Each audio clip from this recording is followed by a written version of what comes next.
We have a very special teen congregation member, Jishnu. It is his first time giving the Sunday feast. So let's welcome Jishnu, literally.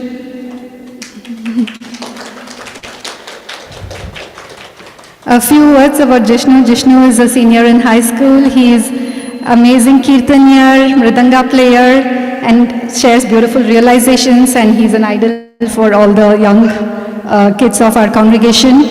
And he's been practicing Krishna consciousness for many years, and right from his childhood. So it's our great fortune to hear from him today.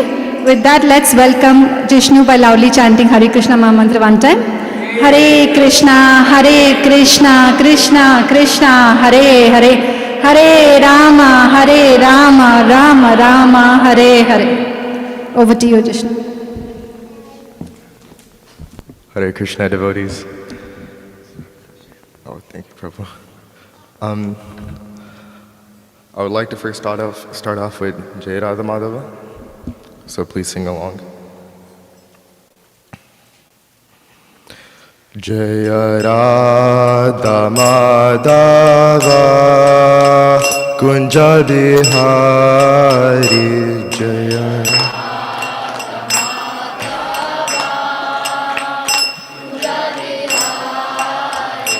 Jaya Radha Madhava Kunja Bihari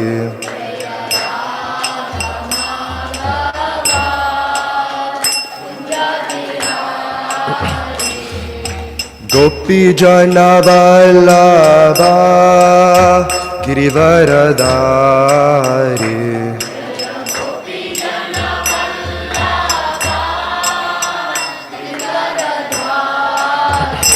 Jaya Gopi Jana Vallabha Girivaradari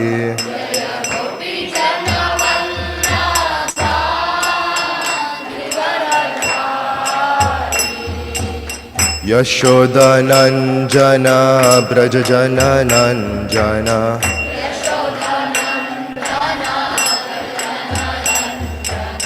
Yashoda Nanjana Brajajana Nanjana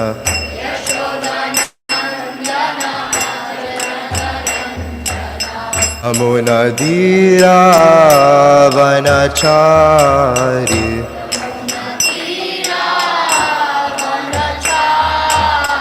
Yamunadira Vanachari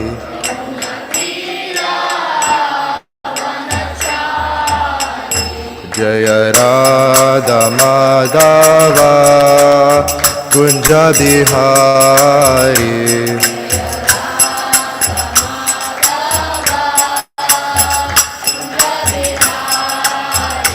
Jaya Gopi Jana Vallabha Girivaradari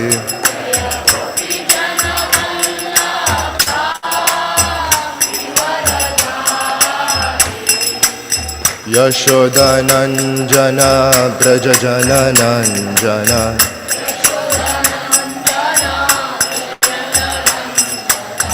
Yamunadira Vanachari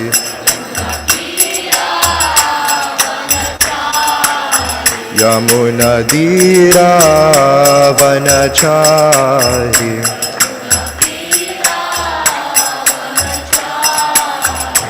Hare Krishna Krishna Krishna Hare Hare Hare Rama Rama Rama Hare Hare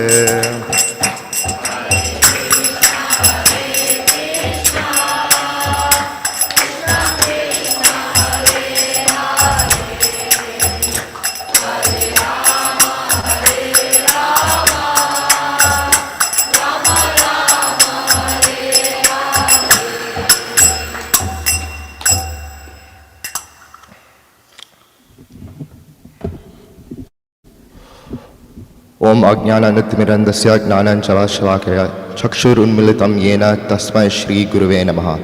Shri Chaitanya Mano Bhishmam Shtapitam Yena Bhutale Swayam Rupam Kadamayam Dadati Swapadankankam Vandeham Shri Guru Shri Ruda Pakalam Shri Gurum Vaishnavamcha Shri Rupa Sagrajatam Sagnana Raudhajivitam Jivam Sarvaitam Savadutam Parijana Saitam Krishna Chaitanya Devam Shri Radha Krishna Padam Sagana Lalita Shri Vishakam Shitamscha He Krishna Karna Sindhu Dina Bandhu Jagatpate Gopesha Gopika Kanta Radha Kanta Namosute Tapta Kanchana Gaurangi Radhe Vrindavaneshwari Vrishabhanu Sute Devi Pranamami Hari Priya Vancha Kalpa Karobhyasha Kripa Sindhobhyevacha Patitanam Pavanebhyo Vaishnavebhyo Namo Namaha Shri Krishna Chaitanya Prabhu Nityananda Shri Advaita Gadadhara Shri Vasadi Gaur Bhakta Vrinda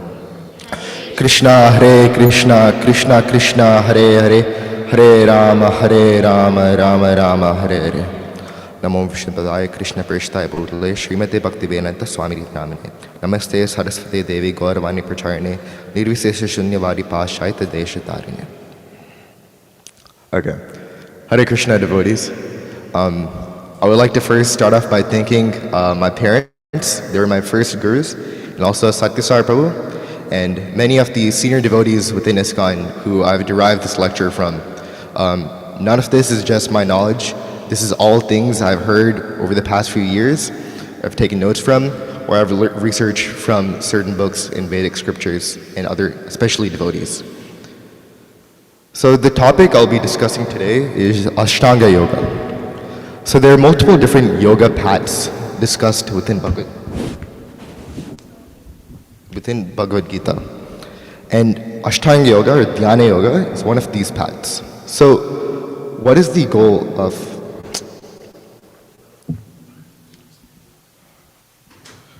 Ashtanga Yoga is to see the Paramatma within oneself. Yoga actually means linking. And yogi is one who links. So one who practices yoga is the yogi. And Ashtanga Yoga has 8 folds. So Ashtanga Yoga is 8-folded parts of yoga. And we can divide these in such. So first is yama. Number 2 is niyama. 3 is asana. 4 is pranayama. 5 is pratyahara. 6 is dharana. 7 is dhyana. 8 is samadhi. So what do each of these mean, right, for us who don't know Sanskrit? Yama talks about the don'ts that we should practice. Niyama is the do's. Asana are exercises, and these are the common stereotypical yoga that we hear in Western philosophy. 4 is pranayama, which is breathing control. 5, pratyahara is catching the mind whenever it wanders off, especially whenever we're chanting. 6 is dharana. After we control the mind, how do we fix that mind? 7 is dhyana. So after fixating, after capturing, fixating, it's the meditating. 8 is samadhi. As we all know, it's trance. So within chapter 6, the first 9 verses actually touch on these, each of these 8-fold parts. So 6.1 to 6.4, they talk about yoga rukshu, which is the beginning stages of yoga. And then 6.5 to 6.9 talk about yoga riddhu. That's the more advanced part.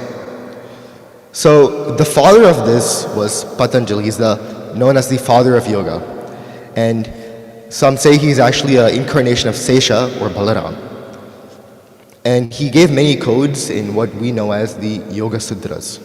So they discuss how to practice Hatha Yoga, Ashtanga Yoga, and actually, some believe he's not a devotee. This is actually false. Patanjali was a devotee. He actually based all his practices of yoga on the framework that at the end, the goal is to accept Krishna as God. So yes, Patanjali was a devotee of Krishna. So let's delve deeper a little bit more into the yamas. Yamas are the don'ts. So there are 5 yamas. So we've discussed the 8 parts of Ashtanga Yoga, and within yama, the first one, there are 5 parts. There is ahimsa. You can repeat this. 1, ahimsa. 2, satya. 3. Ashtaya. 4. Brahmacharya. 5. Aparigraha. So, ahimsa is non-violence. Satya means not speaking false, speaking truth. Ashtaya means no stealing. Brahmacharya means celibacy and not engaging in sex. Aparigraha means being free of possessiveness. So actually, the yamas are prerequisites for Ashtanga Yoga. These already itself seem rather challenging in this modern day, but they're very crude. We're not talking about the mind at all yet. So Ashtanga Yoga, just to preface from the start, is very, very difficult. And we'll later be seeing that theme throughout this. So what happens if we follow the 5 yamas, right? If we follow ahimsa, if we're non-violent to others, others will be non-violent to us. If we follow satya and we speak truth, whatever we say actually becomes truth. And this is really funny because Krishna is satya sankalpa. Whatever he says becomes truth. But as us, we're supposed to have the opposite role. We're supposed to speak only what Krishna says. We're only supposed to speak truth, right? But if we practice true satya, we get that guna. Ashtaya. If we don't steal, we get true wealth. And in Krishna consciousness, the only true wealth is happiness and love for Krishna. So for brahmacharya, controlling the sex urge is one of the most crucial points for controlling the senses, actually. And we'll later talk about how important that is for different type of devotees. And 5, aparigraha, we actually gain insight in the workings of karma. So in chapter 4, verse 17, Krishna describes how understanding karma is actually very, very hard. And as devotees, it might not even be necessary. Just to reiterate the translation, he said, the Prabhupada translates, the intricacies of action are very hard to understand. Therefore, one should properly know what action is, what forbidden action is, and what inaction is. So as devotees, understanding the inner workings of karma is not required. If we simply chant, what we will understand is the 3 modes of material nature. And that's what's necessary for devotees, is truly understanding those 3 modes. And actually, even non-devotees and neophytes, to some extent, understand these 3 modes at a very lower level. But yoga practice enforces that. So yes, you might understand the 3 modes to some level before coming into ISKCON and reading these books, but I don't think you truly know what it means until you start practicing japa. So now niyama. This is the second part of Ashtanga Yoga. These are the dudes. So again, there are 5 parts of niyama. You can repeat this too. 1, saucha. 2, santosha. 3, tapa. 4, svadhyaya. 5, ishvara pranidhana. So what do each of these mean?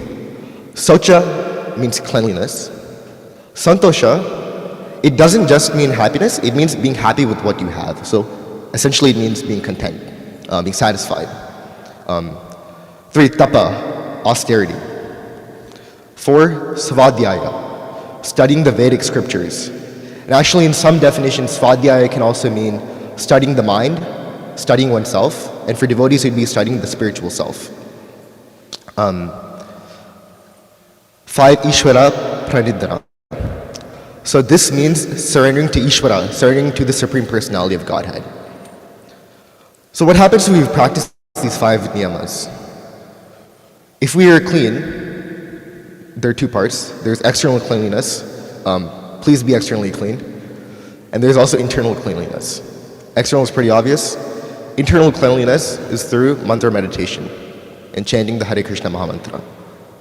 The effect is a detachment from bodily consciousness and a more elevated self-consciousness towards the self and self-realization and the soul. If we practice santosha, then we get spiritual happiness. So if we're satisfied with what we have in this material world, we get spiritual happiness. If we practice tapa, or austerity, actually, some individuals, if they practice tapa to a certain extent, they can actually acquire some yogic siddhis. Some of these are anima, manima, mahima, garima, lagima. So it's like the giganticism, reducing your size, being extremely light, Vashtava, or Vasitva, which is mind control. So like these, there are 8 yogic siddhis. We do not want the 8 yogic siddhis. I'm not saying this is what you want. This is just what happens if we follow extreme tapa. And yogic siddhis are actually just yogic perfection. Siddhi actually means perfection. So what these yogis are doing is, by practicing tapa, they get certain perfections in these certain material gunas, right? For devotees, our siddhi or perfection would be by following the 64 angas and getting spiritual realization and bhakti, so love for Krishna. Prabhupada describes how tapa is actually very challenging. This is a recurring theme in Ashtanga-yoga. It's really, really hard. Literally, like, waking up in the morning itself is hard. Waking up every day in the morning is hard. Every day in the morning, even whenever, like, in the summer, and you have to study for 5 tests, and then you slept at 2 a.m. the night, like, all these factors in the material world make following tapa really challenging. And that's why the people who follow tapa, they acquire these siddhis. It's a great sacrifice, and there's a lot of material reward by getting these siddhis. 4 is svadhyaya, which is reading scriptures. So there is this question that we might get when we read scriptures. If you were to read Bhagavad Gita, almost every other verse, at the end, Prabhupada will say, at the purport, the realization of this is you need to change japa. Like, change japa, change japa, change japa. Almost every other verse, that's the realization. And I had this question before. If we're reading these purports and the realization at the end is always change japa, why do we have to read these scriptures? Why can't I just chant japa? Why can't I just chant the Mahamantra? So there are actually 3 reasons. One is because the acharyas did it. They read the scriptures.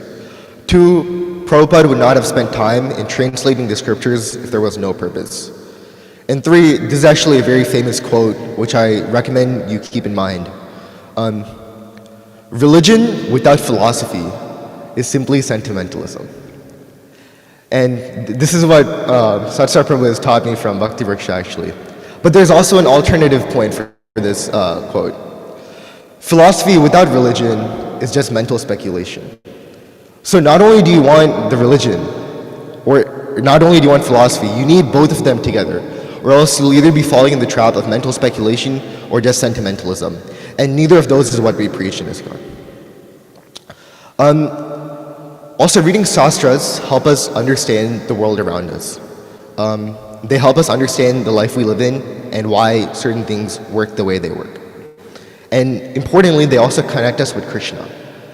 So, how is this done? Who here has read Krishna book? Okay. When reading Krishna book, we often find various descriptions and stories of Krishna that help us connect with him on a deeper level. They help us develop love for Krishna. And this is given by the analogy of how it's very difficult for one to just love someone. If I say, love this person, it's very difficult to just start loving them. Even if you can see them, like, it's very difficult to just love them. What you need is, you need to hear and you need to understand their good qualities, how beautiful they are, how powerful they are. And these qualities help you actually personify Krishna and help you love them, love Krishna. So scriptures, they help us understand the world, but they also paint a picture of Krishna that we can keep in our mind when doing japa. Okay. Number 5 of the niyamas is Ishvara Pranidhana. Ishvara Pranidhana. So this is surrendering unto Krishna, the Ishvara. So for Ashtanga yogis, the effect of this would be samadhi, trance state. But for devotees, it would be a constant meditation of Krishna. So by surrendering, we can constantly meditate and think of Krishna within all of our activities. Yes, maybe samadhi is possible, but that's also really, really hard. Again, Ashtanga yoga is very difficult.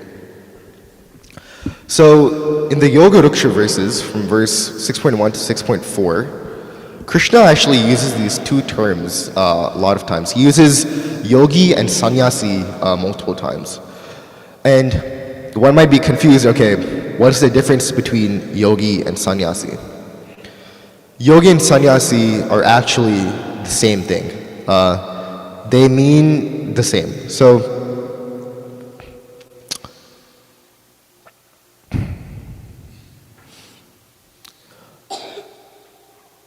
yogi says yes to Krishna, whereas or sannyasi says no to Maya. So in actuality, yogi and sannyasi mean the same thing. As devotees, we not only say yes to Krishna, but we also say no to Maya, right? So yogi and sannyasi mean the same thing. And like I said earlier, yoga means link. So a yogi means connection, it means the connector. Whereas sannyasi means detachment. So in the process of us connecting to Krishna, not only do we detach, we do the sannyasi part by detaching to Maya, we also do the connection part to Krishna. So that's the yogi part. So as devotees, we're not just yogi, we practice both, the sannyasi and the yogi. And they're actually simultaneous. They're synonyms of each other. So in the Yoga Ruddha verses, there's verse 5, where Krishna describes, one must deliver himself with the help of his mind and not degrade himself. The mind is the friend of the conditioned soul and his enemy as well. So this is actually a very famous verse. There's this picture you can paint of the mind. And you might be able to search this up on YouTube on your free time and find this too. Imagine there's a big room, and the size of your bedroom, and you're in a college dorm, and you have another person. So there are two of you. There's you, and then there's your mind. So one good practice when trying to understand the mind is, don't just think of the mind as an entity within yourself. Also think of the mind as a separate entity that's literally physically outside of your body, someone that you can talk to as a friend, just like a college dorm roommate. And in this way, you can actually communicate with the mind, and you can influence the mind greater.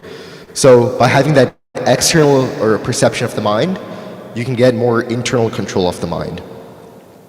And I don't know if for y'all, but as I'm planning this college dorm decision, I would much rather have my roommate as my friend.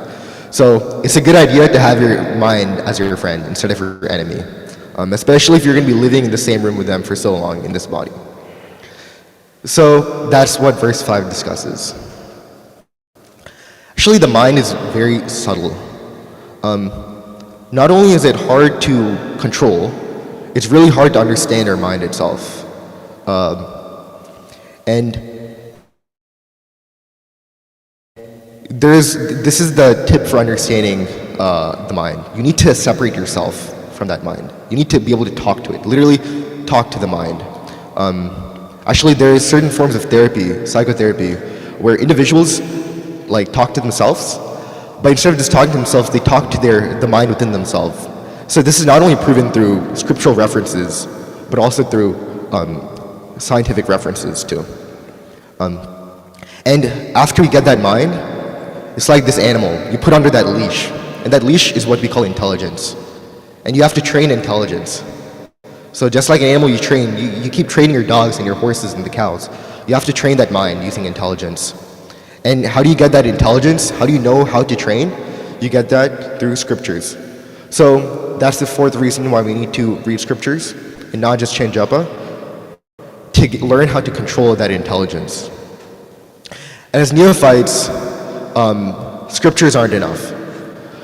Guru, sadhu, and sastra. So the guru, the pure devotees that we're associated with, and sastra, reading these scriptures are all important. Especially guru and sastra for pure neophytes. So verse 5 to 9, just to summarize, talks about yoga riddhu. It's the more advanced form of yoga.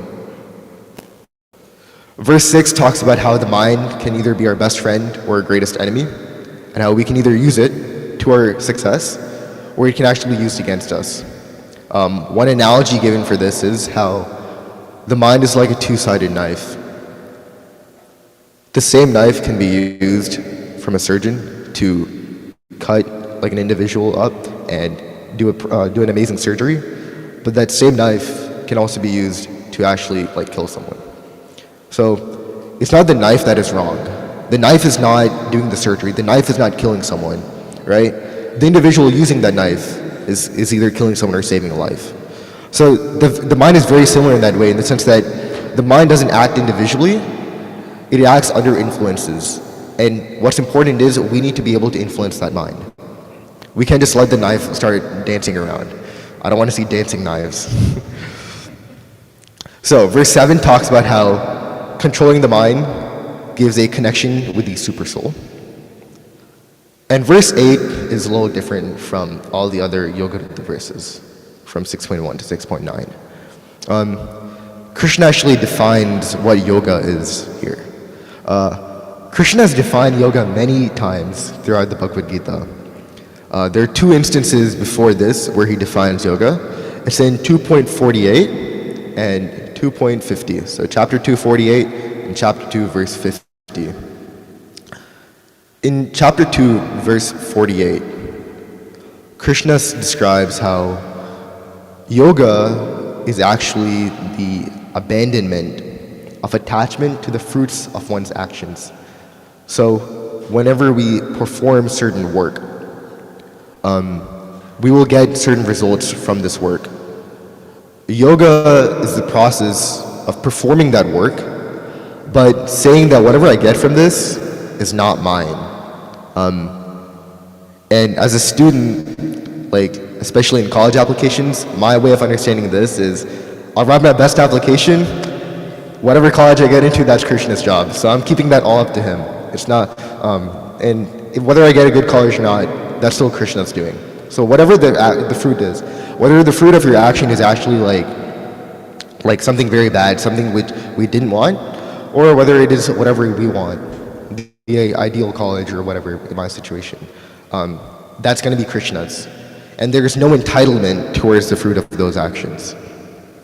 We don't say like, oh, I worked for this, I got it, it's mine. Sure, you might have worked for it, but it's not yours. It's Krishna's, and Krishna is only giving some pieces of that to us. One way to understand this is, before we are devotees, we have all this stuff. Like we have work, we have life, we have all this karma, and and we carry this throughout all our different lives. And the moment we turn into a devotee, we don't own any of that anymore. Krishna takes all of that. So we're left with nothing. From our perception, from the start, Krishna has owned everything. But from our perception, we'll start feeling like we have owned nothing. And Krishna has all this stuff, and we're like nothingless. And he just sometimes just flicks a tiny bit of it to us. He's like, okay, there's one good thing. Here you go. And so we're not actually like owning any of these things. We're not owning any of the fruits of our actions. It's just little flicks that Krishna throws at us. And then at the end, there's like, after all these tiny flicks, there's some leftover. And whenever we actually get bhakti, it all burns up. So Krishna burns all that karma away. In 2.50, there is the second definition of yoga. It is using devotion to get rid of good and bad karma.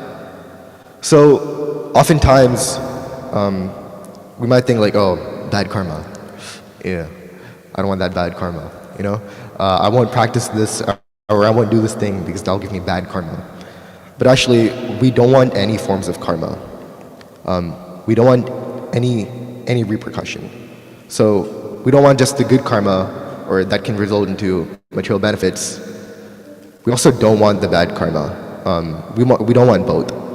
And this is very important because as a devotee, it is not just acquiring or releasing good and bad karma. It is forgetting karma and only having bhakti for Krishna. So as a devotee, our goal is never to focus on the karmic actions or focus on the results of our actions in the perspective of karma. Our perception is, and our perspective should be, to focus on our actions through the perspective of love for Krishna.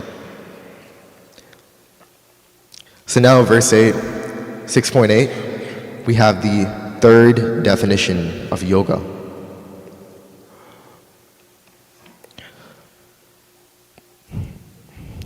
The translation describes how yoga is actually one who is self-realized and has acquired knowledge and realization.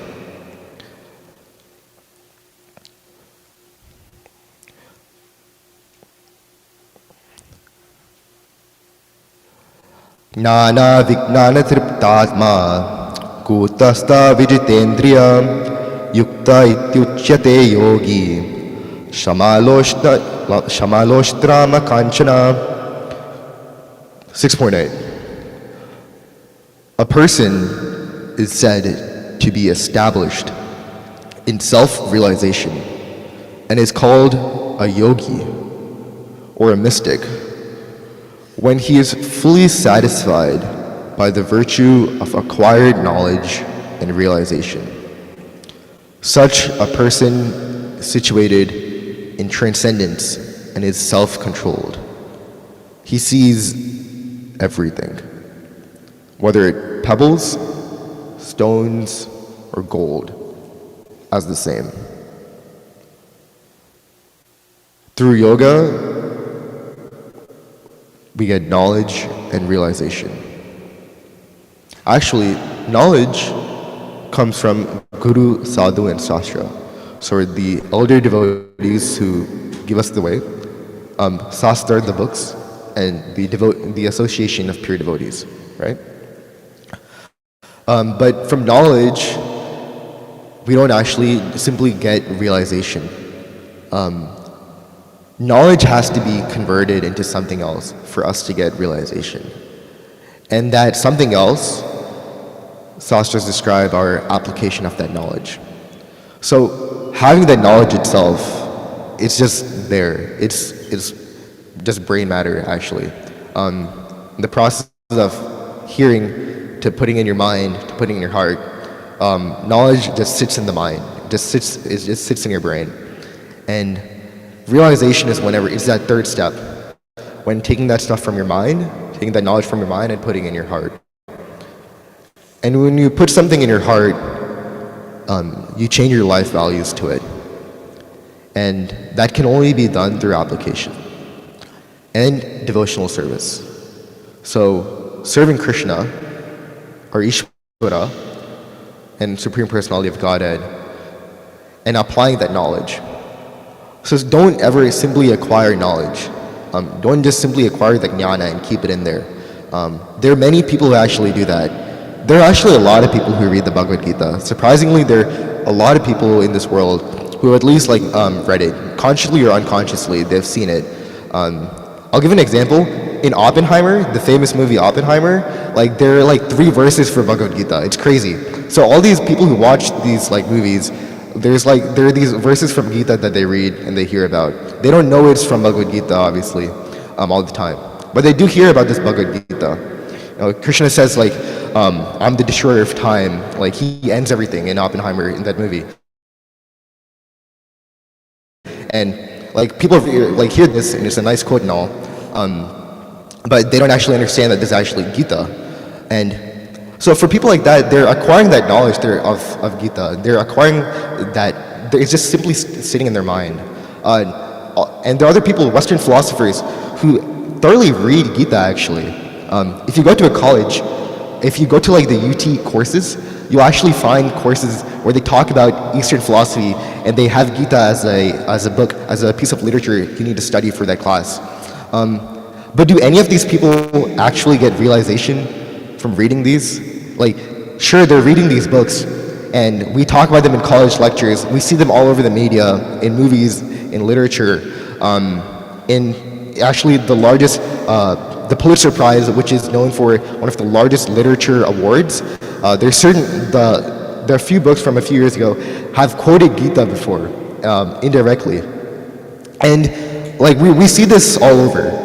Do you think that everyone who sees this stuff is actually getting that realization? Well, one, it's not coming from a bona fide path. Not only do we need to know Gita through a bona fide path, but two, all they do is just hear about it.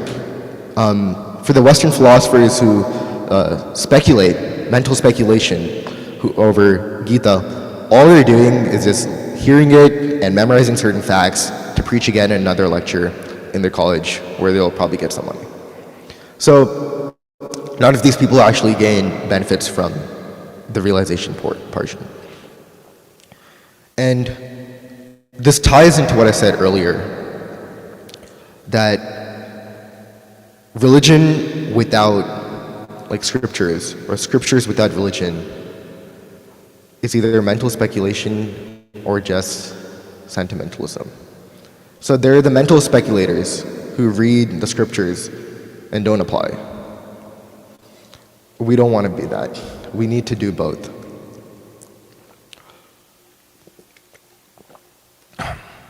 And that comes through both the knowledge and the realization part.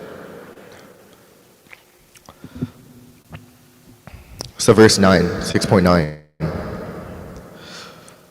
A person is considered still further advanced when he regards honest well-wishers, affectionate benefactors, the neutral, mediators, the envious, the friends and the enemies, the pious, and the sinners, with all an equal mind. So Krishna gives a vast description of different people we might encounter, not just on a lively basis, but within a single day, or even with this globalized world, even an hour, you see all these different 9 types of people. And one is actually considered advanced whenever he sees all of them and treats all of them with an equal mind. So there's a very similar verse to 6.9. Does anyone know what chapter it's from? It's in chapter 5. What's the verse? Verse 18, yes. Do you know the verse?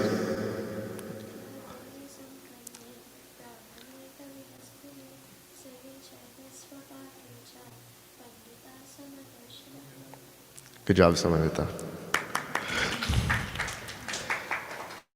The translation of the verse, do you know the translation too?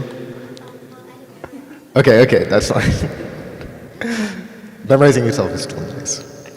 Okay, the translation goes as such. The humble sages, by virtue of true knowledge, see with equal vision a learned and gentle Brahmana, a cow, an elephant, a dog, and a dog-eater. Or dog-eaters in Vedic times were known as outcasts. So this verse is surprisingly similar to 5.18. 5.18, Krishna says hey, the humble sages using knowledge, they can see all these things. They have a vision for noticing each of these different entities in this world as equal. So what actually makes 6.9 different from 5.18? In 5.18, Krishna says that we have that vision to see each of these entities as equal. In 6.9, a person is truly advanced when not only they see each of these people equally, they treat each of these people equally. In 6.9, it goes way deeper. Not only does the individual see them equally, they have a relationship with each of these individuals that is equal. They treat them equally. They don't just see them equally. You and I can probably see a bunch of random strangers on the street and see them equally, somewhat. But we're not able to always treat them equally with the same levels of respect and kindness and love for Krishna. 6.9 discusses that to a much further level. 5.18 touches on that. In 6.9, we see how we have that relationship with each of these objects. And I had the question, what if you hate someone? You encounter, there's some study where it says, you encounter, at least 5,000 people per week or something. Don't quote me on that, but you encounter so many people every day in this globalized world. You're bound to have some people who you dislike to some extent, obviously. So what if you hate them? Well, one, don't hate. It should go rather obvious. If you're hating someone, you're not just hating that individual, You're hating the aspects of Krishna within that individual. So when we hate someone, we not only should appreciate the positive, but we should avoid chastising them and hating the negative or hating the parts of Krishna. So in that sense, it's don't hate people because you're hating parts of aspects of Krishna. What we can do is instead to discriminate. So this is not like 1970s discrimination. This is a different form of discrimination. This is treating each individual for who they are. So when I said discrimination, what you probably thought of was judgmentalism. Judgmentalism and discrimination are a little different. When you're judging, you put yourself on this pedestal. You're like, I am him. I am like way better than you, and you're doing this, you're wrong, do this, do that. That's being judgmental. Discriminating is a much more humble position. It is treating each individual for who they actually are.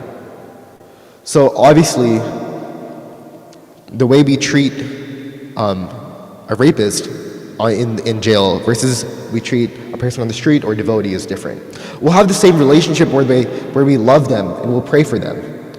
But the way we treat them, we'll keep our distance. We'll treat them for who they are, and we'll discriminate in that sense. So learning to discriminate is more important. Don't hate. And more importantly, more than all of this stuff, is to pray for them.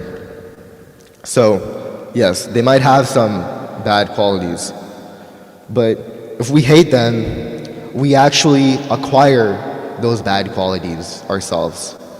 Prabhupada would say, when you're angry, or when you hate someone, anger literally fills your body, and it is physically very conducive. It's not good at all. So when you're hating someone, you're hating an aspect of Krishna, and instead of hating them, pray for them. Because all of us have some bad qualities. We just happen to see others more often than our own sometimes. Verses 10 to 32. So, these verses elaborate on pratyahara, which is mind control. I'll just quickly run over this. 10 to 14 talk about sadhana. Sadhana means practice. How to practice the asanas. You lay some kusha grass, you get white deer skin, and you sit on a seat that's not too high, not too low, you stay celibate. Those are the standards for Ashtanga Yoga. And also, you have to be alone. So that's really hard. Ashtanga Yoga is really hard. That's a common theme. Verse 15 talks about siddhi, which is perfection, like I said earlier. It talks about the results of what would happen if you were practice 10 to 14. 6 to 20, back again, talk about sadhana. 20 to 23, talk about siddhi. 24 to 26, talk about sadhana.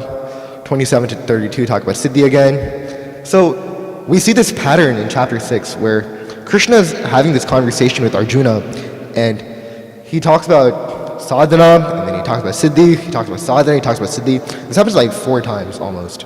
Or 3 times, maybe even kind of 5, when Arjuna asks a question. We'll see it later. Why does he talk about siddhi so much? Sadhana is practice. Yogis, it's the practice, right? Why would he talk about siddhi so much in this conversation? And actually, when you're reading these verses, if you're reading them from the perspective of just reading the Gita, flipping it, and then understanding it, sure, it's kind of understandable. But imagine you are Arjuna, and then Krishna's telling you, sadhana this, siddhi this, sadhana this, siddhi this, it gets a little convoluted, and it's a little messy in your brain. It gets a little confusing. But actually, there's a very specific reason why Krishna does this throughout chapter 6. If I were to just tell you what to do, forgetting all this, if I'm your boss and I just tell you what to do throughout your entire year, first quarter this, second quarter this, third quarter this, fourth quarter this, financial analysis, like all this, like, and I never talk about your income, you'll get really demotivated. I know I would, you know? If my parents kept telling me, oh, study this, study this, study this, study this, I would get really demotivated from studying. But occasionally, the boss inserts like, hey, bonus is coming next week. Paycheck is coming in 2 weeks. Oh, extra bonus. I'm just saying, like, if you put a little more work, you might get a little more money. You know, for me, as a student, if my parents keep saying study, study, study, like occasionally they'll hint like, oh, if you study, maybe your life in the future will be easier. Oh, if you study, maybe you'll get 100 or at least an A in Calc BC, and like life will be a little easier, right? So occasionally Krishna just throws these like pieces of goodness, or like little positive, like, oh, like just wait, there's a good thing at the end. So each of these siddhis that he talks about as spaces within sadhana are to help motivate us actually. So it might get a little confusing by hearing sadhana siddhi, sadhana siddhi, sadhana siddhi. Siddhi helps us keep motivated. Sadhana can be hard. Ashtanga is hard. And when he's talking to Arjuna on the battlefield, and Arjuna is already so perplexed, he talks about siddhi to keep Arjuna motivated in this chapter. Siddhi inspires us. So siddhi keeps us motivated for our goal. As devotees, our siddhi is not ahima mahima, you know. Our siddhis, our perfection, which siddhi is love for Krishna. So that's the siddhi that we aspire for as devotees, is love for Krishna. So then we have verses 27 to 28. Verse 27, I'll just reiterate the translation. The yogi whose mind is fixed on me verily attains the highest perfection of transcendental happiness. He is beyond the mode of passion. He realizes his qualitative identity with the Supreme, and thus he is free from all reaction to past deeds, or karma. Verse 28. Thus, the self-controlled yogi, constantly engaged in yoga practice, becomes free from all material contamination and achieves the highest stage of perfect happiness and transcendental loving service to the Lord. So these verses talk about the qualitative aspect of the Supreme Truth, which is Brahman. Verse 29, quickly summarize. The translation goes as, a true yogi observes me in all beings and also sees every being in me. Indeed, the self-realized person sees me, same Supreme Lord, everywhere. So we talked earlier about 518 and 6.8, seeing and treating everyone equally, right? This is actually very similar. This elaborates on that point, and this actually goes into the Paramatma realization of the Supreme Absolute Truth. So seeing Krishna within everyone and everything at all times, and therefore having that relationship with them, using the perspective and keeping in mind that they're part and parcel of the Supreme Lord. Verses 30 to 31.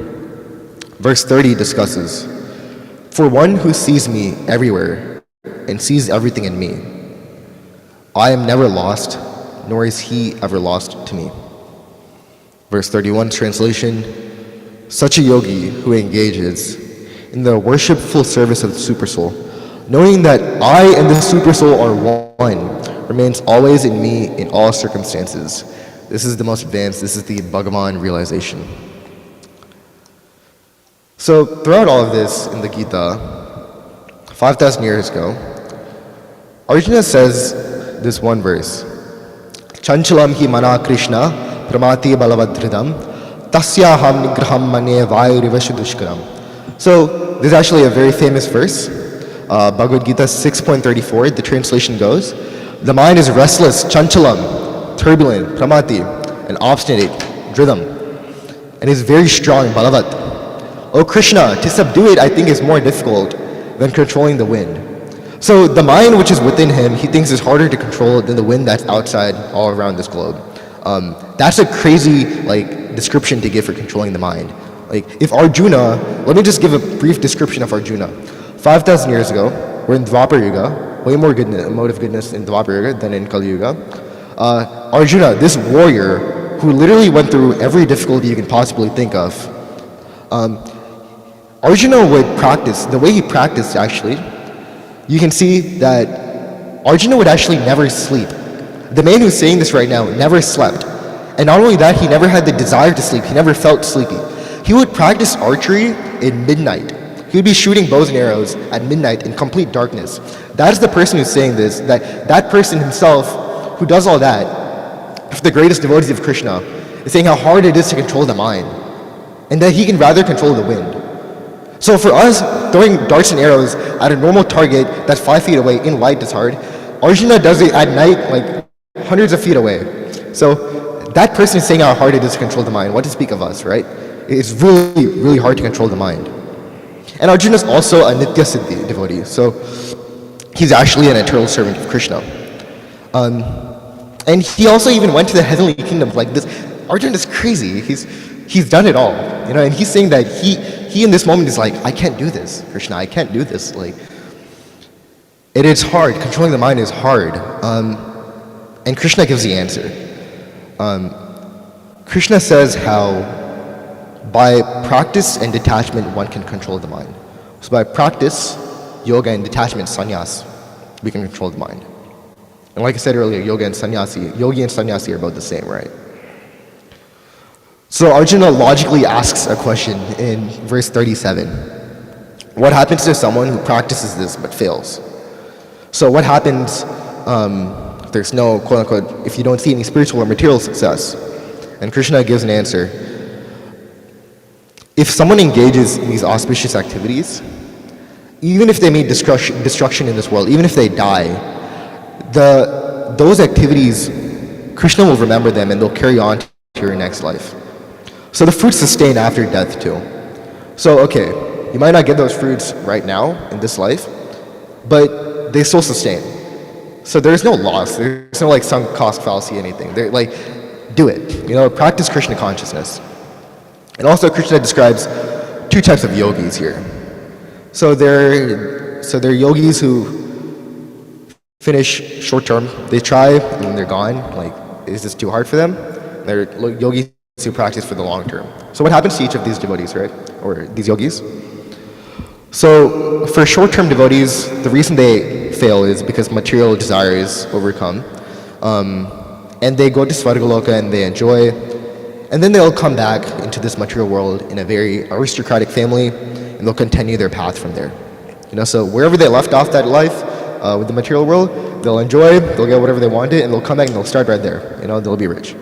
Actually, Krishna says for aristocratic families, the reason that these yogis are here is because they don't need to worry about money, they don't need to worry about health, wealth, or anything. They already have it all. So might as well just, because they have it all, they have everything they need to be sustained materially, practice devotional service. That's the internal, like the reason, if we're from aristocratic families, that's the mentality we should have. We don't need to worry about sustenance and money and wealth and health. I'm gratefully in that position where Krishna gave me all these things. Now it's time to practice. But we see nowadays that that's not the case. For people who are aristocratic, they actually get more desires instead of trying to fulfill their Krishna consciousness. So for yogis who practice for a long time but fail, they get born into Vaishnava families. So this is, maybe I'm not supposed to say this, but for all these Vaishnavas and Vaishnavis, your children are actually like have been probably yogis in their past life. I'm not, because I've not born in this, but that's what Gita says. And then also there's what happens for people who enter samadhi. So there's a place where people who attain samadhi go actually. This is called Sayaji Mukti. So Sayaji Mukti is actually the place where the demons go after Krishna kills them. Whenever Krishna kills a demon, in that moment of death, whenever that demon sees Krishna and he thinks, and Krishna is God, if he Krishna determines Krishna is God, like Putana and Kamsa, they'll actually go to Vaikuntha. All the other demons, Sayaji Mukti. So for the people who get Brahman realization, Prabhupada would joke, if you get Brahman realization, you're going to end up in the places where the demons go, Sayaji Mukti, you know? So why do you want to go there? But for the people who reach Samadhi, and then they see Krishna and they're like, and they don't think that they are God. If they think, I want to serve that Krishna, they get what is called Santa Rasa. So Santa Rasa is one of the 5 rasas, and Santa Rasa is neutral rasa. So in Santa Rasa, they're actually the paraphernalia in which Krishna engages play with. So for example, the flute, or the rocks, or the pots, or the mridangas that Krishna plays with. This is one of the 5 rasas.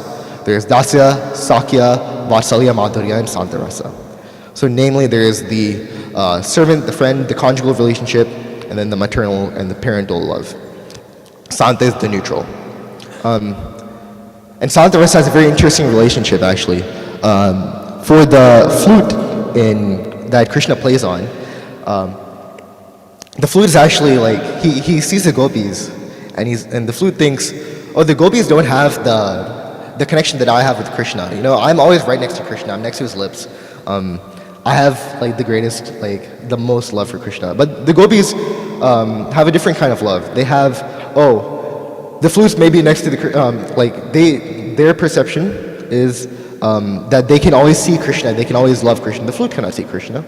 So in Santa Rasa, actually, there's that kind of interesting play where the paraphernalia have that kind of ownership over their rasa, but actually all the other rasas don't. So that's what's unique for Santa Rasa. And there are many stories of yogis. So one common one is Manigriva and Alokavera, who were deliberated. They were the demigod sons, and they were formed as Arjuna trees and then delivered. Another one would be King Bharata. So Bharata is actually really interesting. King Bharata is in the forest, he's meditating, and he sees this deer. And the deer births another deer, and he starts caring, and the mother deer dies. So he starts caring for this baby deer and gets this attachment for the baby deer, the fawn. And he has so much attachment that he actually, in his next life, he gets born as a deer. And eventually he, as a deer, he sits in an area where there are devotees chanting scriptures. And then he gets delivered, and he turns into Jadabharat. And then as Jadabharat, he attains perfection. So when all these yogis eventually will realize this path, if they fail, they'll come onto this path itself too, right? So what happens to the devotees who chant about Krishna, right? So we're talking about yogis so far. This is a question asked by Ramanuja Acharya from the Sri Sampradaya to Vardharaj, which is an incarnation of Vishnu. And Vardharaj answers, or what happens if the devotees don't remember Krishna at the time of death? Vardharaj playfully answers, if they don't remember me, I'll remember them, and they'll be with me. So just as much effort we put into Krishna consciousness, Krishna will put that effort back, right? If it happens to be so that we don't remember Krishna at the time of death, Krishna will remember us, we'll be fine, you know? So then we have verse 46 and 47. So who's the top yogi? So this is like kind of the final verses. And of all yogis, the one with the great faith who always abides in me, thinks of me within himself and renders transcendental loving service to me. He is the most intimately united with me in a yoga and is the highest of all. So the highest of all is the bhakti yogi, one who loves Krishna. There's this analogy about how deep we need to be in Krishna consciousness. Of how there's the river and then there's the ocean as two bodies of water that we see commonly. Our rivers are rather shallow, they get swayed by the wind easily. But oceans, they're like literally miles deep. The Mariana Trench is like miles deep. And even no matter how much wind there is up there on the surface, the ocean is still calm. It's very subtle, it's very strong underneath, you know? And that's how our sadhana, that's how our love for Krishna should be. To be very strong. That even with all this material nonsense above with the wind, that we're not like the river, we don't just sway around, we're like the ocean. On the top it might look like we're swimming, but no, we're not. No, we're very strongly rooted in there. And there's another analogy for the mind. This is actually really important, so keep this in mind. The mind is like a pendulum.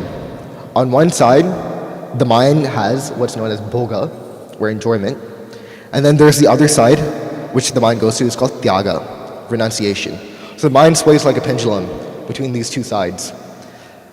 Actually, happiness is known to be the center of bhoga and tyaga. Whenever the pendulum is in the middle, when the mind's in the middle, between bhoga and tyaga, that subtle state, that's called happiness.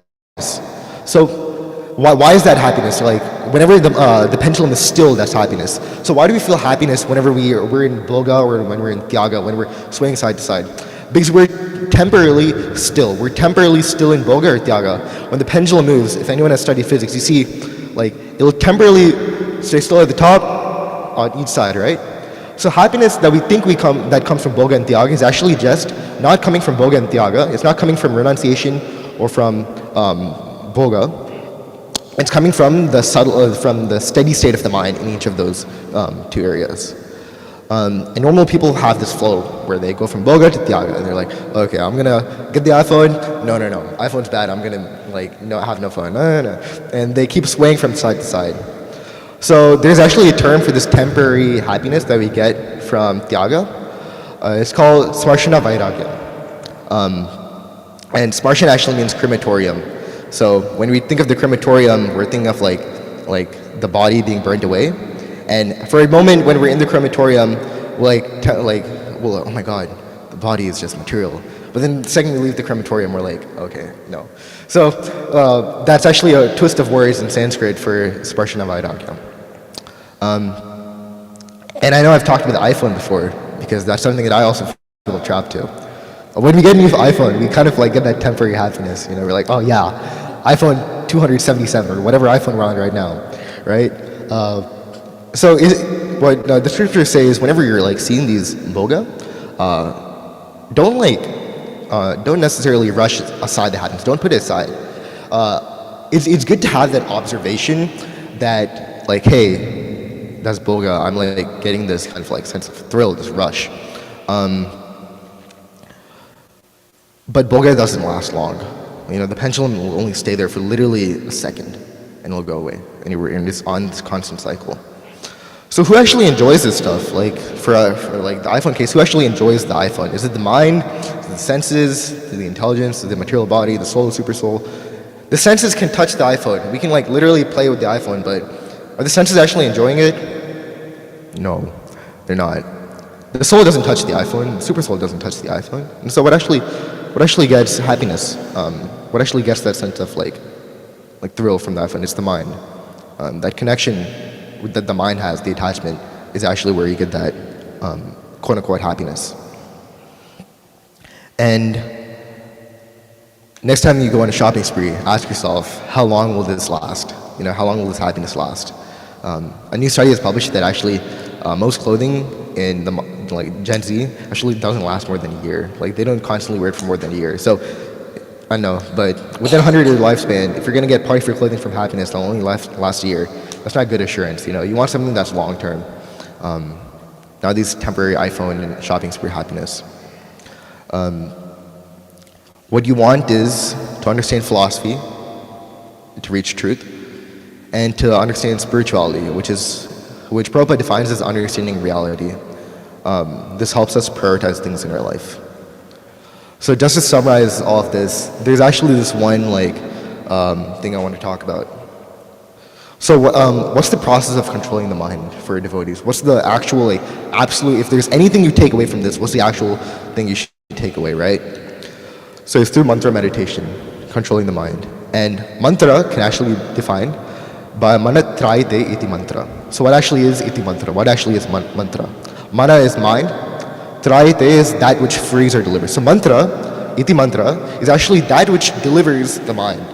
So the actual cure to lack of control in the mind is just mantra. It's within the definition of mantra itself.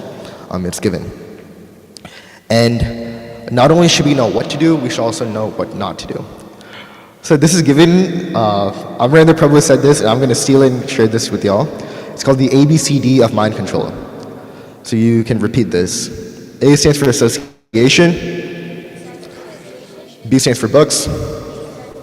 C stands for chanting. D stands for diet. E stands for etiquette. So association is for the body. Books are for the eyes. Chanting is for the ears. Diet for the mouth. Etiquette, think of it as like etc. Okay, so if you get the first four, etiquette will come. That's first focus on the first four, right? So association, who should you associate with? It would be calm, composed devotees who have they're a control of mind. These are often devotees, right? Books, reading sastras. I've touched on this many times before. You must read sastras to get that philosophical along with that spiritual realization so that we don't fall into either mental speculation or just sentimentalism. Chanting for the ears. That's a must. Diet for the mouth. So eating healthy food, obviously. And ideally, eating food that is cooked by devotees. So why is this important? So in Vedic medicine, we consider the stomach as having fire inside. And whatever that fire is determined by the person who cooks your food. So if the individual who cooks the prasad or the food that you're eating has a motive of goodness, the fire carries the consciousness of that cook, right? So it's not only important what you eat, it's also who made that food that's really important. And I know it's really difficult in this world, so ideally we want sattvic prasad made by devotees. And if that's not possible, at least prasad. If that's not possible, at least we want vegetarian food. If you can't do that, I'm sorry, but at least vegetarian, man. And then E for etiquette. So etiquette's etc.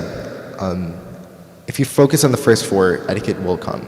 And etiquette actually requires the first four to be fulfilled for etiquette to be fulfilled too. So put your mind on the ABCD, E will come. And yeah.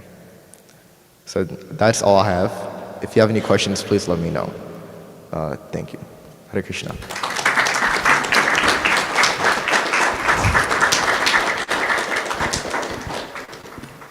Any questions, devotees?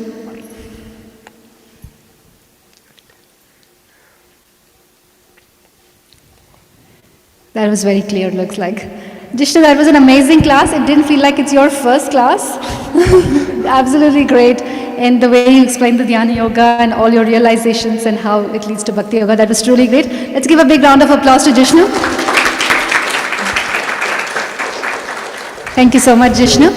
Next part of the program is Aarti. Aarti, Pujari service will be done by Nirmala Mataji and Kirtan will be done by Jishnu himself. Oh.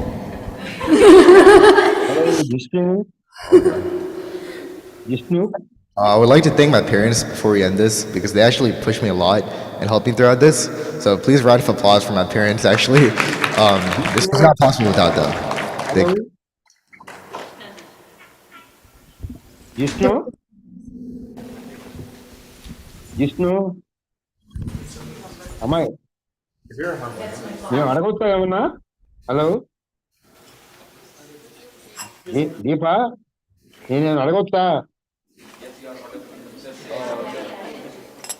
Hello Deepa.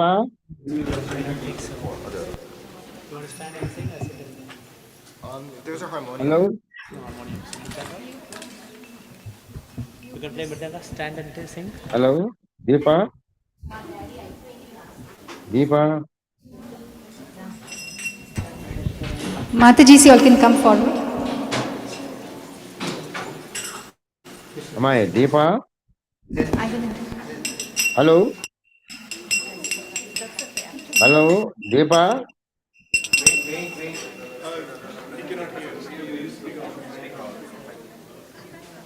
Maybe just call him. Yeah. You can mute him. Yeah, you can. I think mute it. Yeah, mute it. 1 second. SKB, no? You can call him.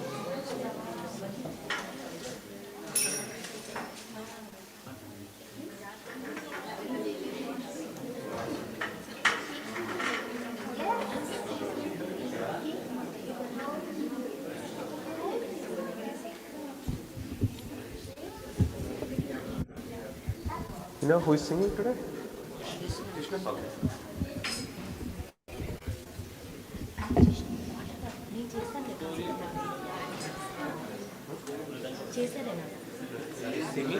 Yeah. No. Yeah. Hello. Hello.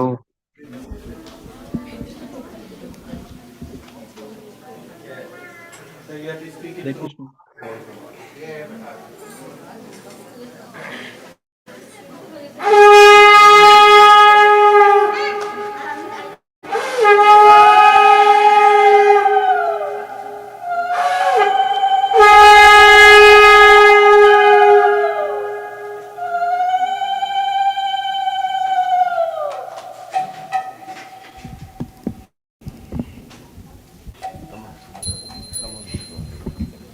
नमो विष्णुदाय कृष्ण प्रेष्ठाय बोले श्रीमते भक्ति वेदांत स्वामी नामने जय श्री कृष्ण चैतन्य प्रभु नित्यानंद श्री अद्वैत गदाधर श्री साधु गौर भक्तवृंद। हरे Krishna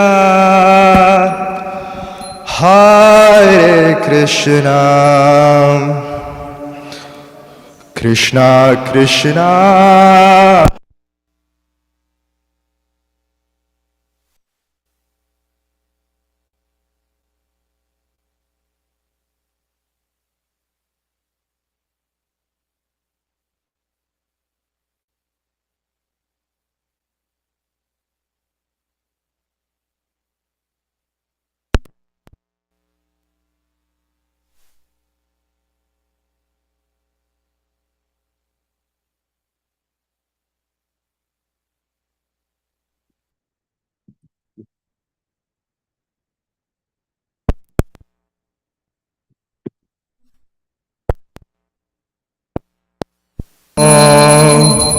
Ram Ram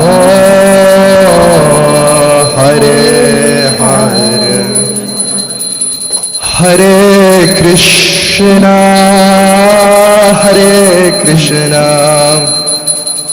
Krishna Krishna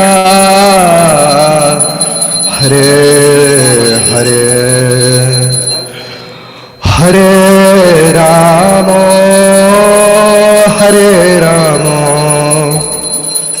Ram Ram Hare Hare Hare Krishna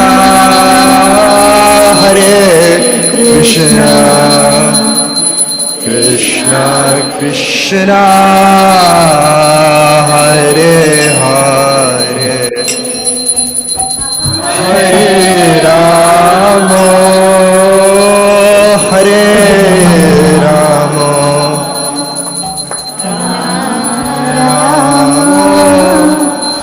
Hare Hare Hare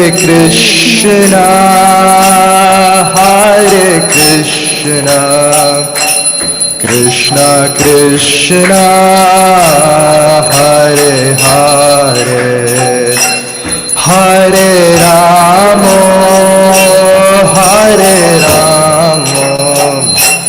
Ram Ram Hare Hare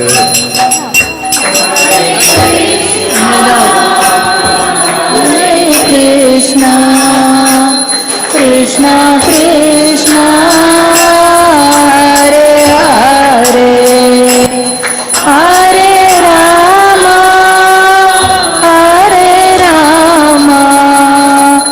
Rama Rama Hare Hare Hare Krishna Krishna Krishna Hare Hare Hare Rama Rama Rama Hare Hare Hare Krishna Krishna Krishna Hare Hare Hare Rama Rama Rama Hare Hare Hare Krishna Krishna Krishna Hare Hare Hare Rama Rama Rama Hare Hare Hare Krishna Krishna Krishna Hare Hare Hare Rama Rama Rama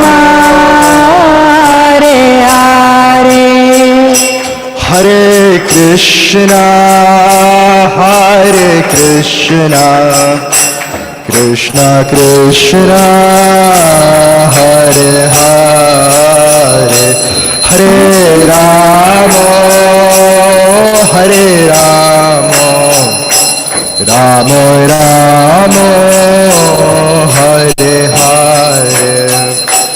Hare Krishna,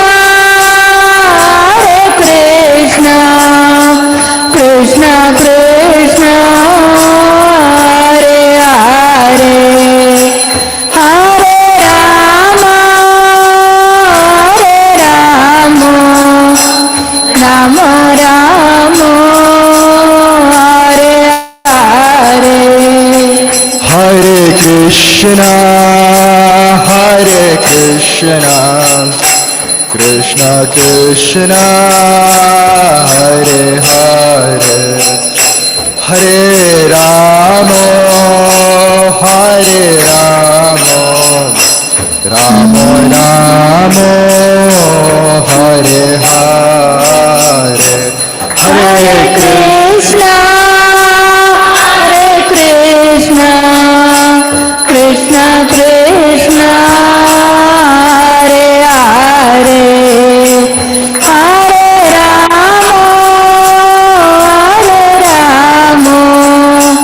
Rama Rama, Hare Hare.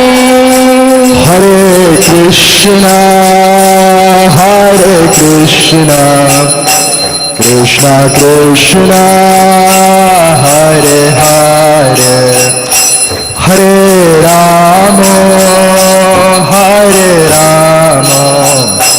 Rama Rama, Hare Hare. Hare Krishna,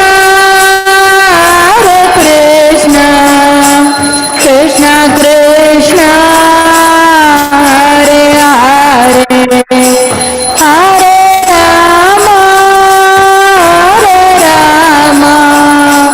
Rama Rama,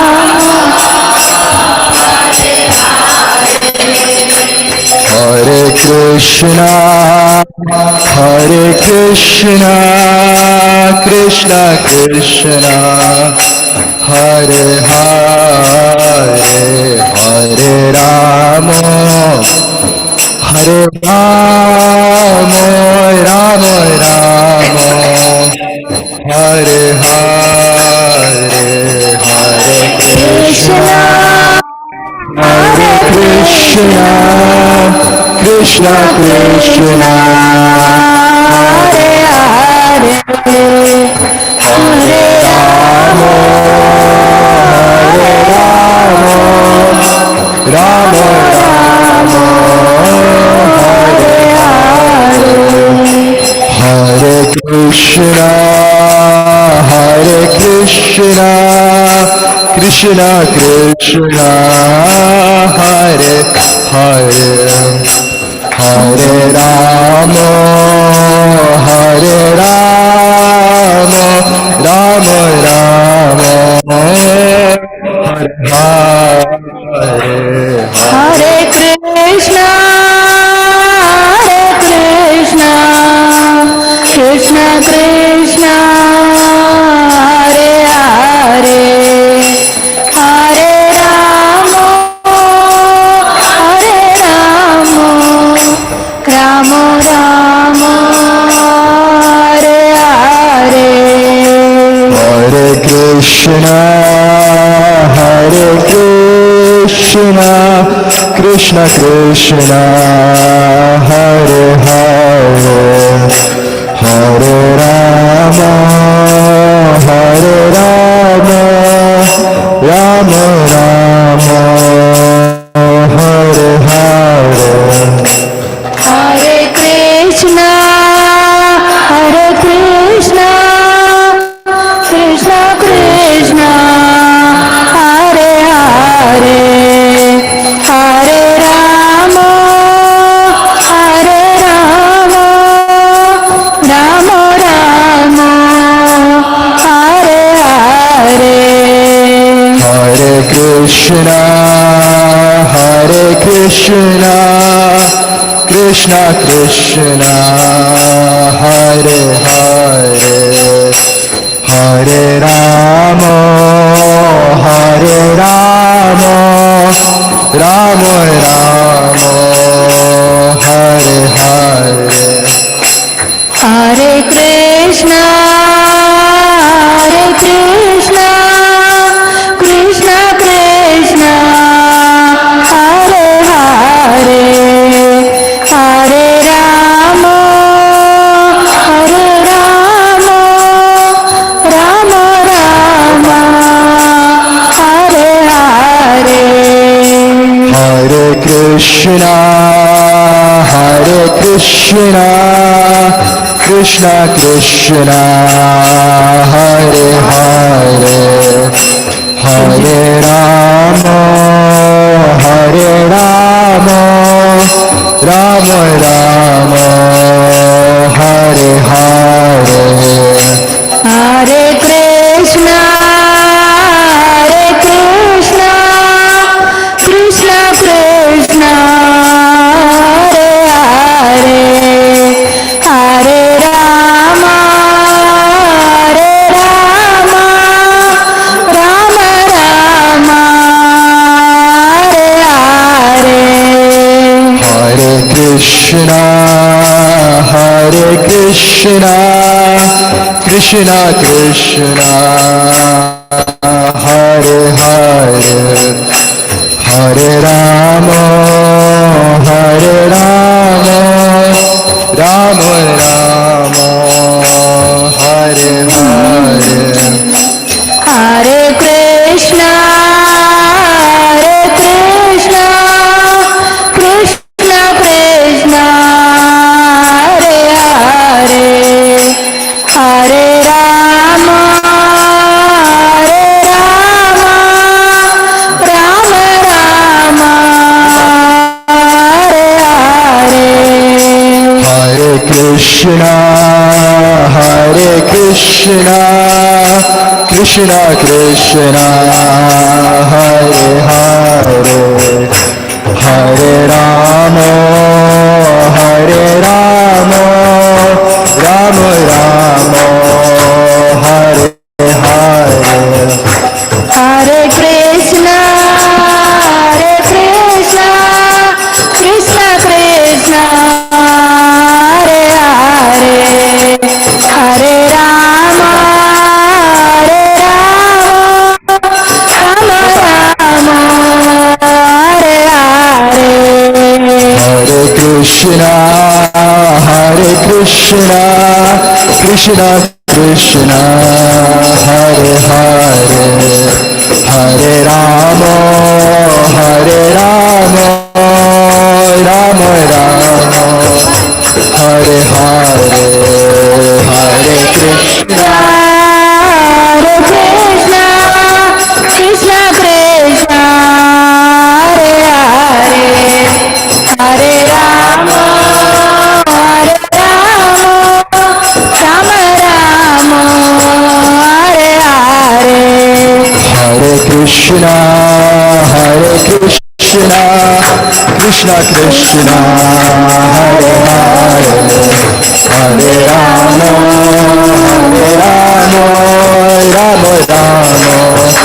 Hare Hare. Hare Krishna, Krishna Krishna, Hare Hare, Hare Rama, Rama Rama, Hare Hare. Krishna, Krishna Krishna, Hare Hare, Hare Rama, Rama Rama, Hare Hare. Hare Krishna, Krishna Krishna, Hare Hare, Hare Rama, Rama Rama, Hare Hare. Hare Krishna, Krishna Krishna Hare Hare Hare Rama Hare Rama Rama Rama Hare Hare Hare Krishna Hare Krishna Krishna Hare Hare Hare Rama Hare Rama Rama Rama Hare Hare Hare Krishna Hare Krishna Krishna Krishna Hare Hare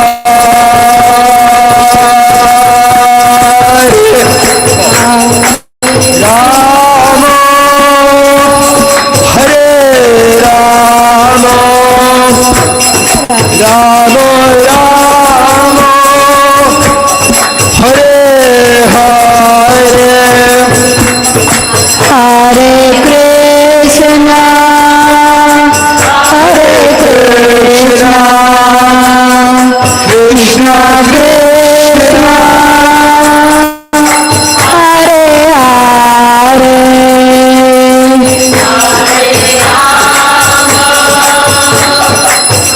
Hare Rama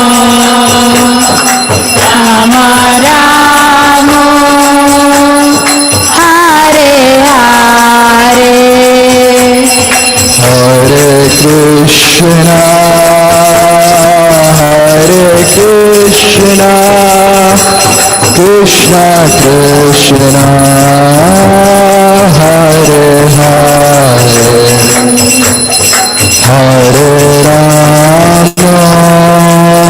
Hare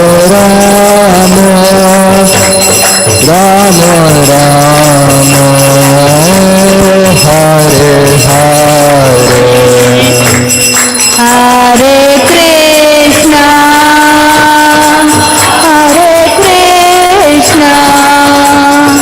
Krishna Krishna Hare Hare Hare Rama Hare Rama Rama Rama Hare Hare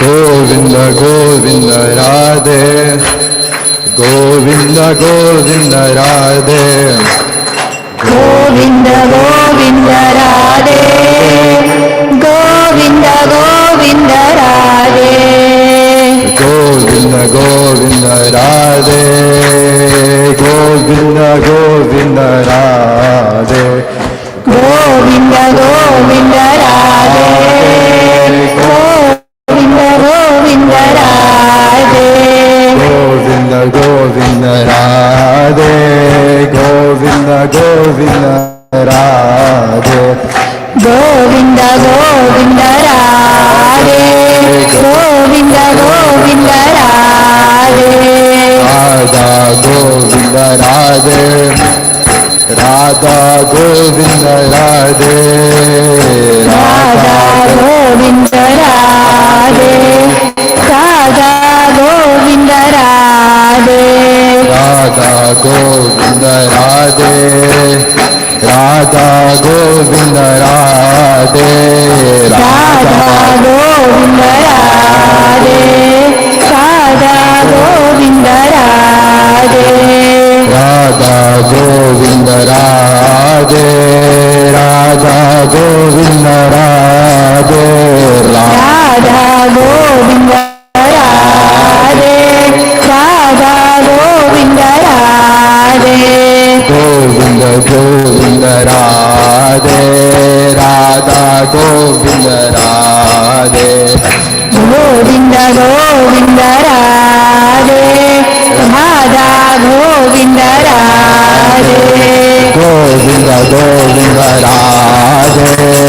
Radha Govinda Radhe Govinda Govinda Radhe Radha Govinda Radhe Govinda Govinda Radhe Radha Govinda Radhe Govinda Govinda Radhe Radha Govinda Radhe Govinda Govinda Radhe Radha Govinda Radhe Govinda Govinda Radhe Radha Govinda Radhe Govinda Govinda Radhe Radha Govinda Radhe Govinda Govinda Radhe Radha Govinda Radhe Govinda Govinda Radhe Radha Govinda Radhe Govinda Govinda Radhe Radha Govinda Radhe Govinda Govinda Radhe Radha Govinda Radhe Govinda Govinda Radhe Radha Govinda Radhe Govinda Govinda Radhe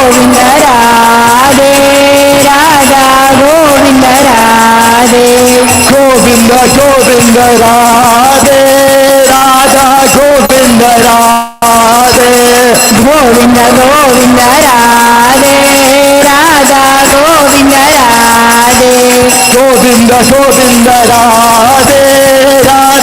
Govinda Radhe Govinda Govinda Radhe Radha Govinda Radhe Govinda Govinda Radhe Radha Govinda Radhe Govinda Govinda Radhe Radha Govinda Radhe Govinda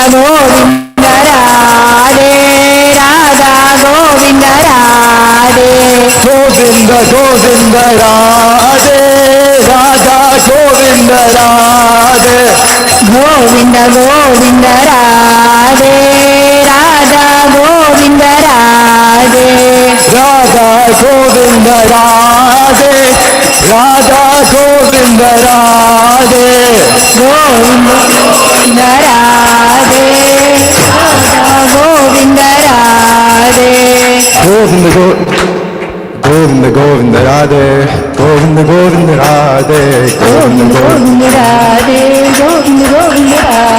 Govinda Govinda Radhe Govinda Govinda Radhe Govinda Govinda Radhe Govinda Govinda Radhe Govinda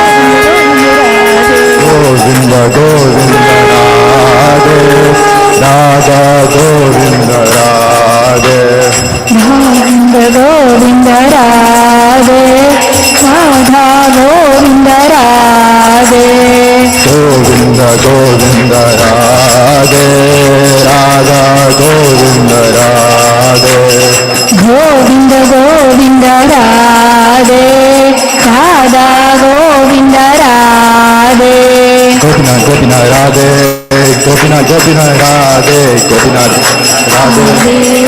Radhe Gopinath Gopinath Radhe Gopinath Gopinath Radhe Radhe Govinda Govinda Radhe Shama Sundara Radhe Shama Sundara Radhe Shama Sundara Radhe Sundara Radhe Shama Sundara Radhe Shama Sundara Radhe Shama Sundara Radhe Shama Sundara Radhe Govinda Govinda Radhe Radha Govinda Radhe Govinda Govinda Radhe Radha Govinda Radhe Govinda Govinda Radhe Radha Govinda Radhe Govinda Govinda Radhe Radha Govinda Radhe Govinda Govinda Radhe Radha Govinda Radhe Govinda Govinda Radhe Radha Govinda Radhe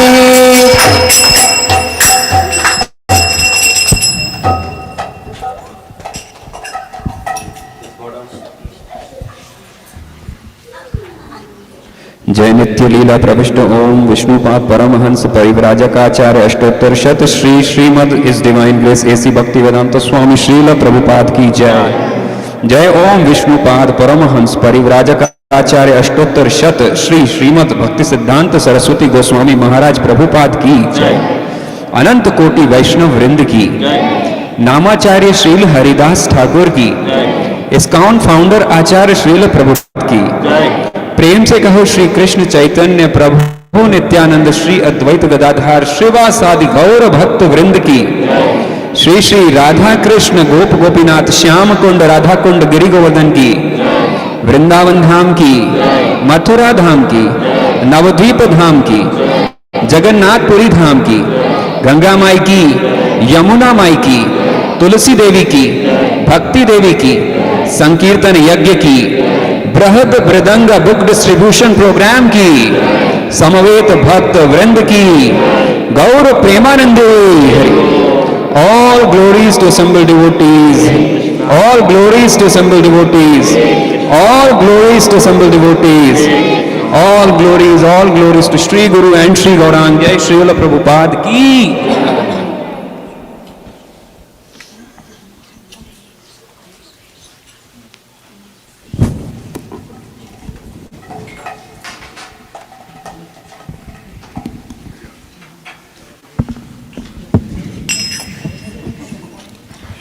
Namaste Narasimhaya. Namaste Narasimhaya. Namaste Narasimhaya. Namaste Narasimhaya. Praladadayine. Praladadayine.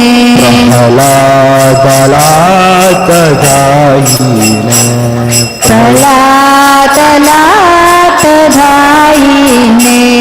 Hiranyakashipu vrakshaha. Hiranyakashipu vrakshaha.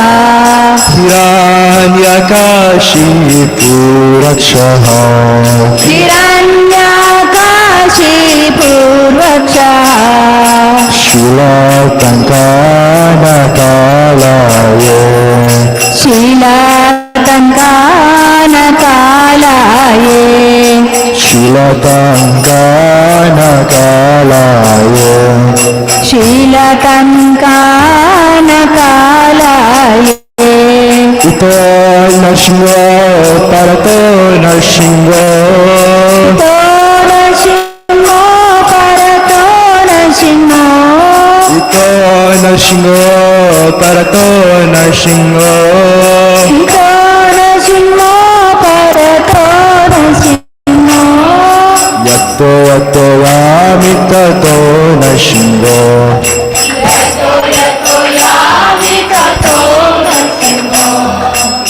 Yato yato yami tato Nrsimha. Yato yami tato Nrsimha. Bahe Nrsimha Hridaye Nrsimha. Bahi Nrsimha Hridaye Nrsimha. Oh Bahe Nrsimha Hridaye Nrsimha. Bahi Nrsimha Hridaye Nrsimha. Narasimhamadim sharanam prapate. Narasimhamatim saranam prapate. Narasimhamadim sharanam prapate. Narasimhamatim saranam prapate.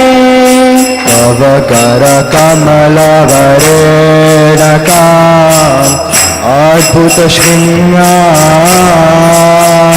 kalita hiranyakashipu tanubhrinyam केशवद्वैता नरहरिरूपा जया जगदीश हरे जया जगदीश हरे जय जगदीश हरे तव कर कमल वरे नका सुदशिंगाम ललिता हिरण्यकशिपु दानवृंदा केशवधृता नरहरिरूपा जय जगदीश हरे जय जगदीश हरे जय जगदीश हरे तव कर कमल वरेण्यकामधुत शृङ्गां दलिता हिरण्यकशिपु तनुभृङ्गा केशवद्वैता नरहरिरूपा जया जगदीश हरे जया जगदीश हरे जय जगदीश हरे कमल वरेणुका सुदशिंगा ललिता हिरण्यकशिपु दानवृंदा केशवधृता नरहरिरूपा जय जगदीश हरे जय जगदीश हरे जय जगदीश हरे केशवद्वैता नरहरिरूपा जया जगदीश हरे जय जगदीश हरे जय जगदीश हरे केशवद्वैता नरहरिरूपा जय जगदीश हरे जय जगदीश हरे जय जगदीश हरे जय नरसिंहदेव नरसिंहदेव नरसिंहदेव जय नरसिंहदेव नरसिंहदेव